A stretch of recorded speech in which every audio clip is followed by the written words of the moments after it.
Hello once again, everybody. Thank you for joining me here on this Friday, October 9th edition of ATS Radio. I am your host, Adam Burke. I'll be going over my thoughts here for Week 5 in the Circa Sports Million, 11-8-1 on the season with my ATS.io-2 entry.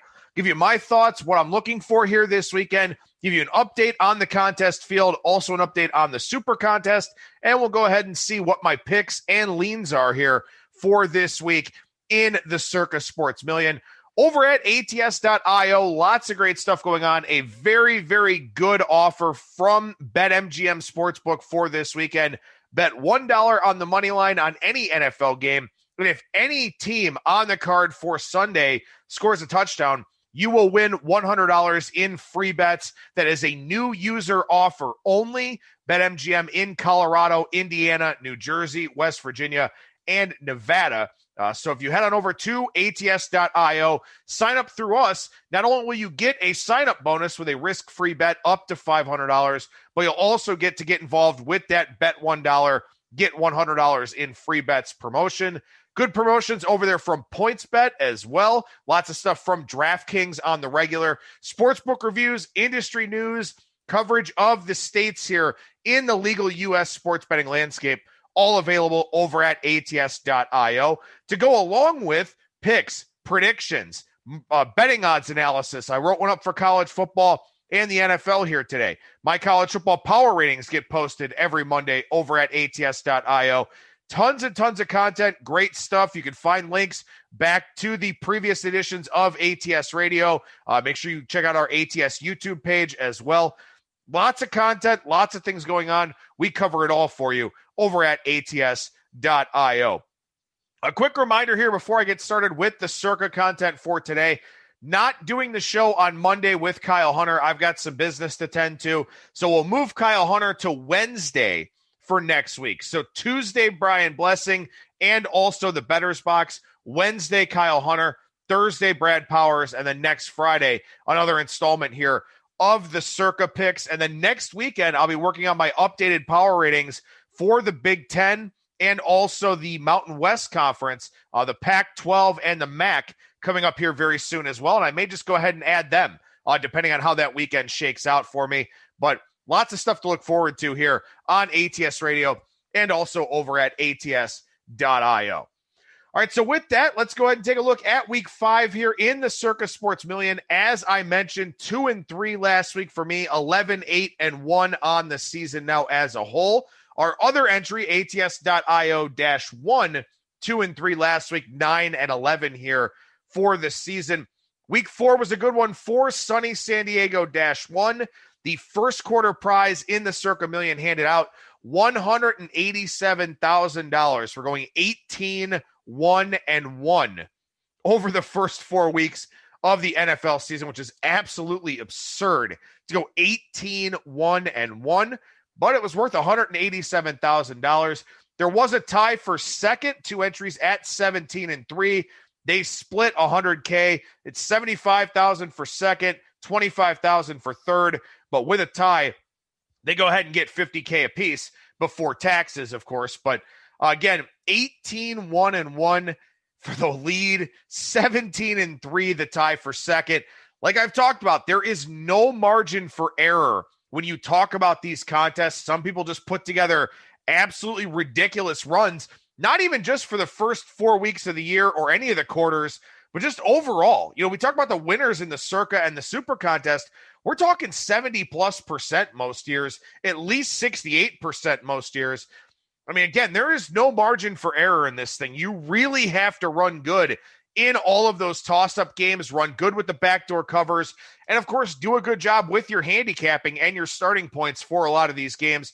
So far with our ATS entries, we haven't done that enough, but I do think that, you know, there have been a few games that I've kind of fallen on the wrong side of variance with a little bit. Haven't gotten all that lucky to this point in time. Hopefully that winds up changing here for Week 5. With the start of the second quarter, $287,000 more in prize money going to be handed out here after Week 8 in the Circa Sports Million. We started with a prize pool of $3.148 million, 3,148 entrants, $1,000 apiece. No rake in the Circa Sports Million. $1 million for first for the full season, $300K for second, $100K for third, $75K for fourth, $50K for fifth. The top 50 plus ties getting paid in the Circa here for this year. Last week, the field, 7,690 winners, 7,990 losers, 49.04%. Now for the full season, 51.19% over 62,710 picks. The consensus last week, 6-9, now 31-31-1 for the season.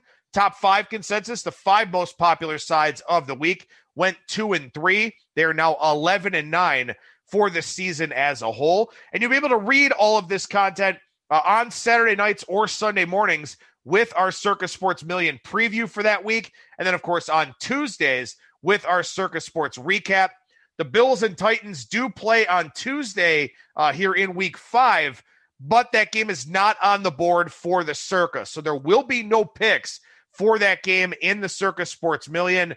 So what that means is that we'll still be able to give out the recap article on Tuesday. And again, the consensus will be at least one game short again here for this week. As far as the Super Contest goes, that field was 46.21% last week, now below 500 for the season at 49.66%.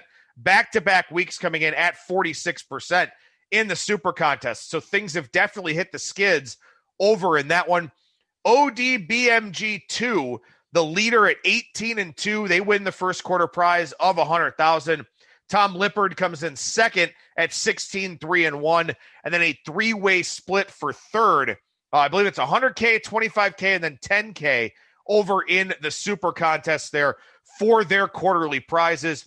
Again, ODBMG2 with $100K, and I believe the other entry for ODBMG is fourth or something like that in the Super Contest. So, obviously a great start there. But again, 18.5 points in the Circa Sports Million for quarter one, 18 points in the Super Contest for quarter one.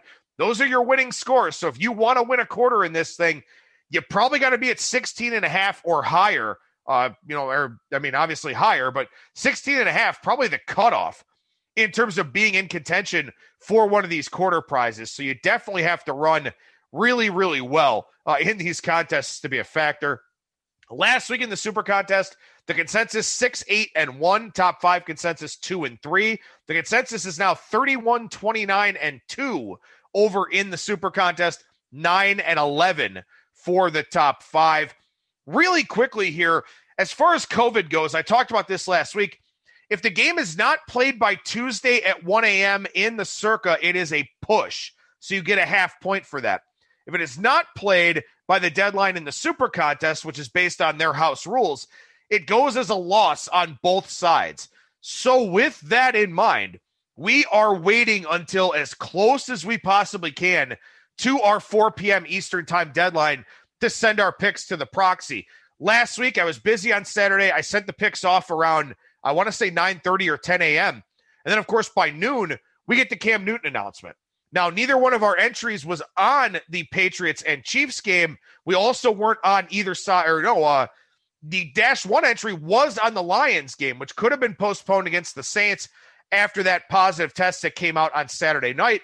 Again, there's only so much you can do, but we are going to wait as long as we possibly can.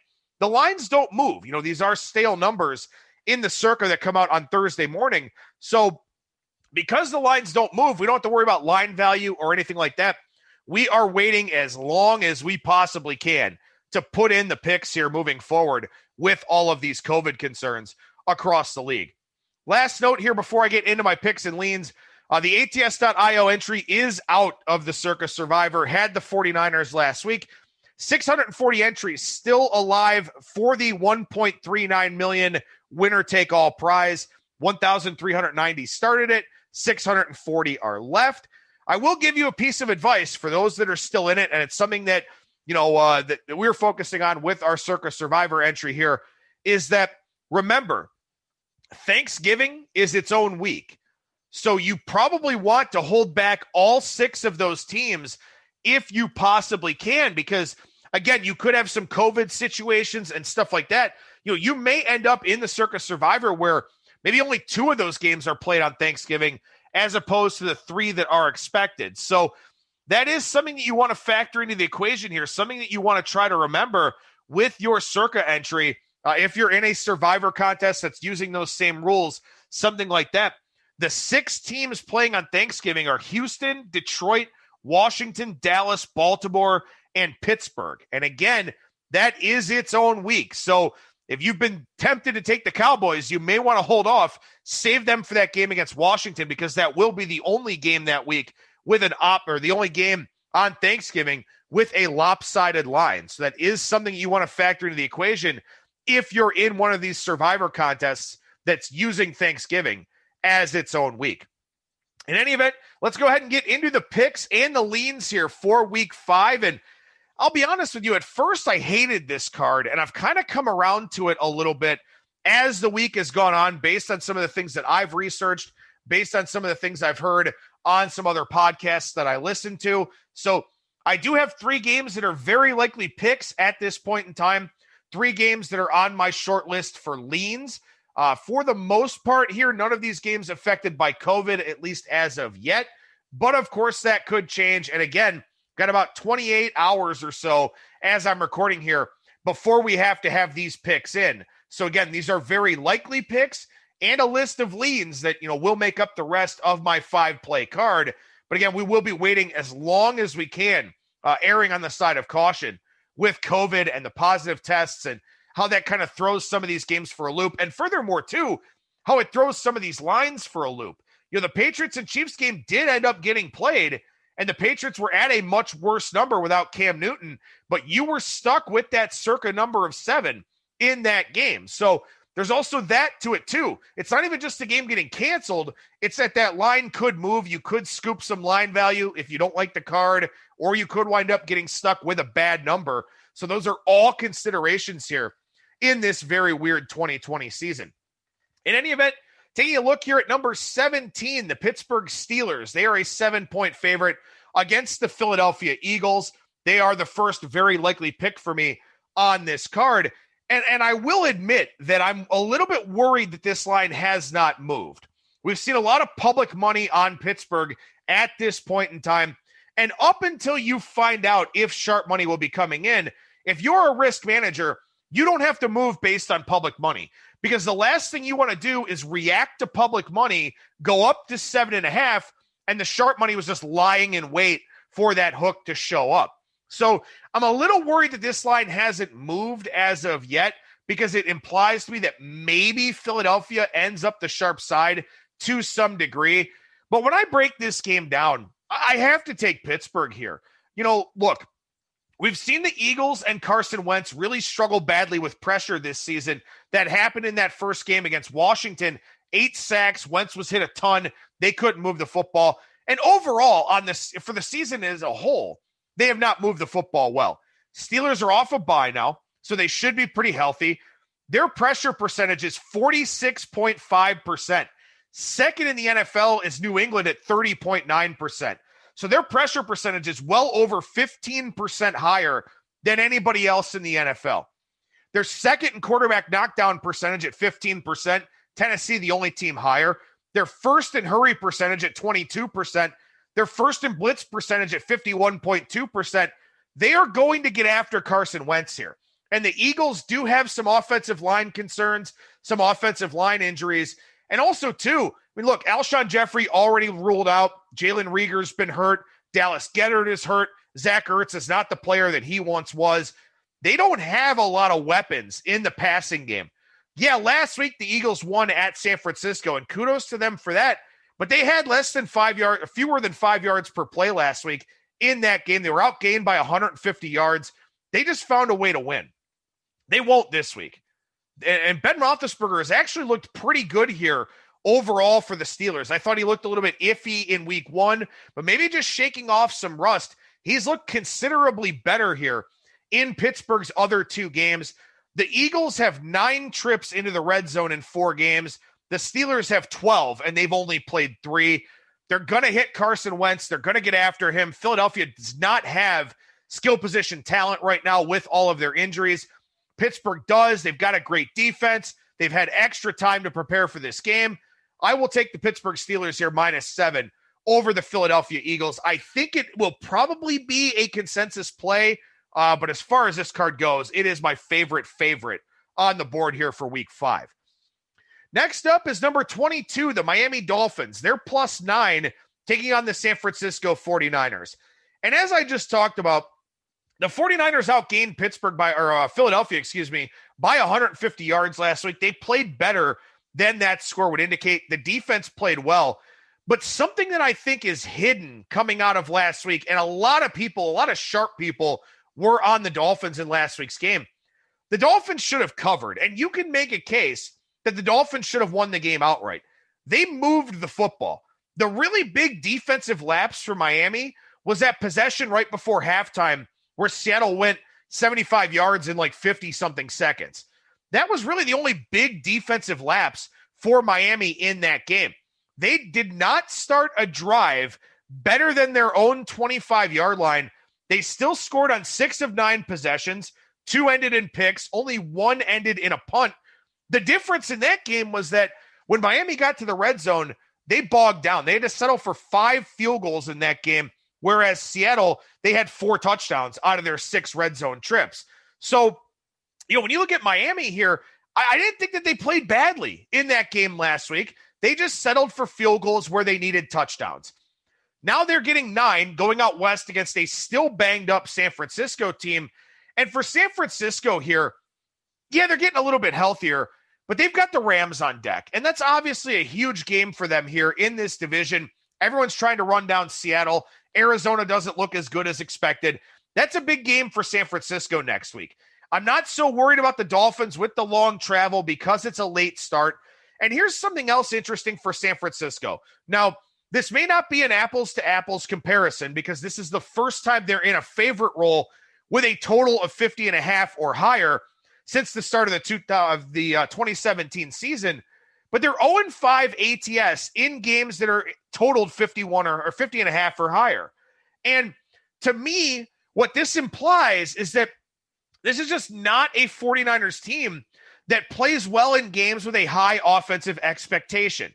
Now, maybe they get Jimmy Garoppolo back here and they got George Kittle back last week, but this is not a team that wants to play high-scoring games. And I think Miami, even with how good this San Francisco defense is, I think Miami can move the football and can score some points here and can force San Francisco to play a little bit higher scoring of a game. So again, when I talked about earlier, I think I've fallen on the wrong side of some of those 50-50 types of games. I think Miami was one last week, and I will come back on them here with the Dolphins, a 9-point underdog against the San Francisco 49ers, because I think they can move the football. I think Fitzpatrick can and will move the football here in this game, and I just don't see the 49ers right now with all of their injuries, their quarterback uncertainty, a little bit of a look-ahead spot. I just don't see them getting a whole lot of margin in this game against Miami. Next up on the very likely picks list is number 26, the Cleveland Browns, +1. They take on the Indianapolis Colts. I talked about this game a lot with Brad Powers on Thursday's edition of ATS Radio, but I think the Browns match up pretty well here. When you look schematically at this game, and this is something I heard Adam Chernoff talking about on the Matchbook NFL podcast, when you look schematically here, the Colts playing a lot of cover 2 does allow teams to run the football, and the Browns run the football very, very effectively. They've got an excellent offensive line. I know Nick Chubb is out, but they can still run it with Kareem Hunt. And quite frankly, last week, they showed that they can run it with Dearness Johnson too. Because that offensive line is so good, because they run a lot of pre-snap motion, you can get Baker out of the pocket and give kind of some run-pass option looks and stuff like that. I think the Browns offense is just really coming together now with Kevin Stefanski and Alex Van Pelt getting on the same page, learning their personnel, understanding their personnel. And keep in mind here, too, that, look, in a general, in a regular, season format, you get 4 preseason games. This year, you got 0.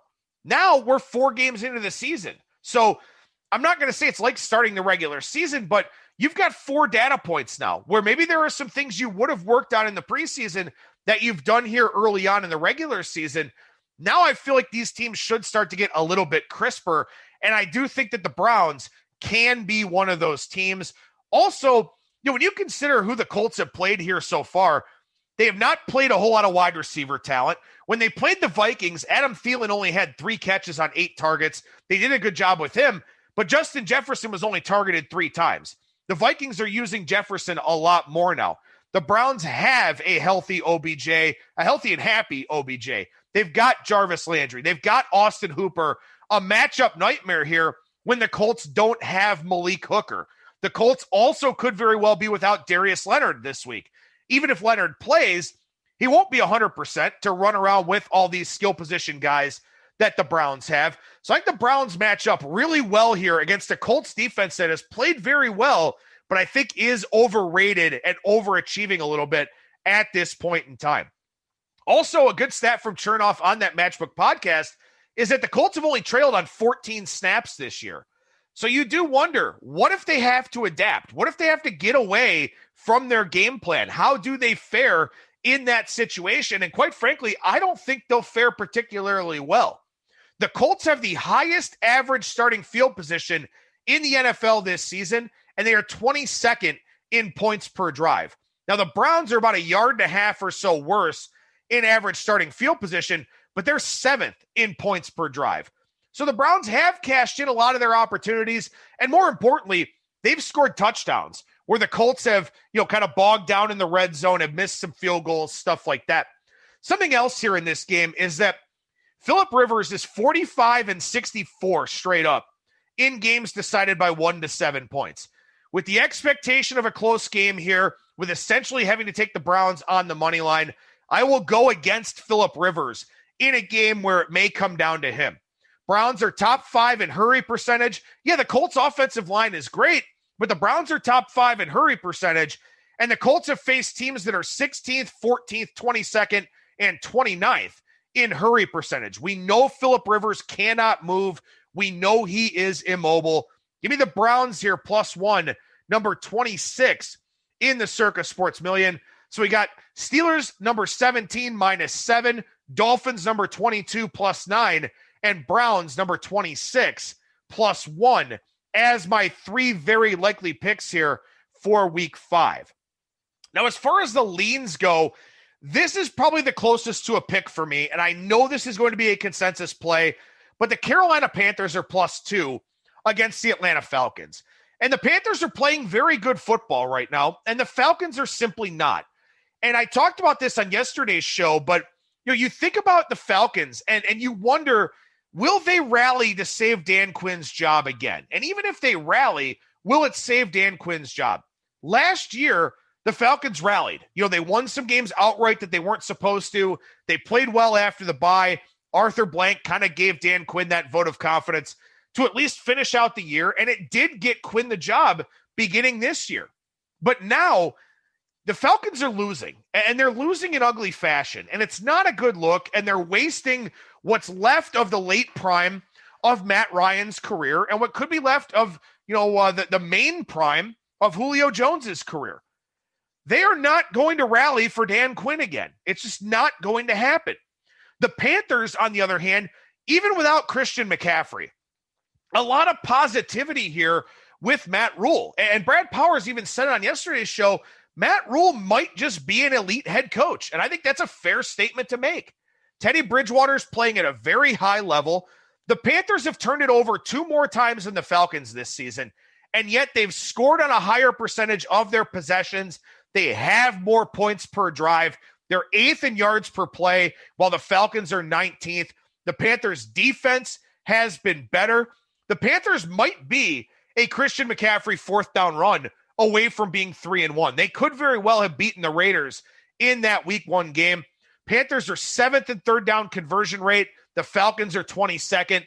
Everything is just going better for Carolina here at this point in time.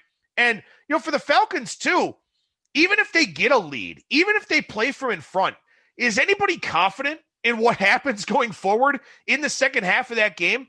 Because they now have a propensity for blowing leads. And you can blame that on Dan Quinn and not making adjustments. Also, Atlanta really banged up here. Keanu Neal, Ricardo Allen, they've been hurt. DeMonte Casey goes out last week.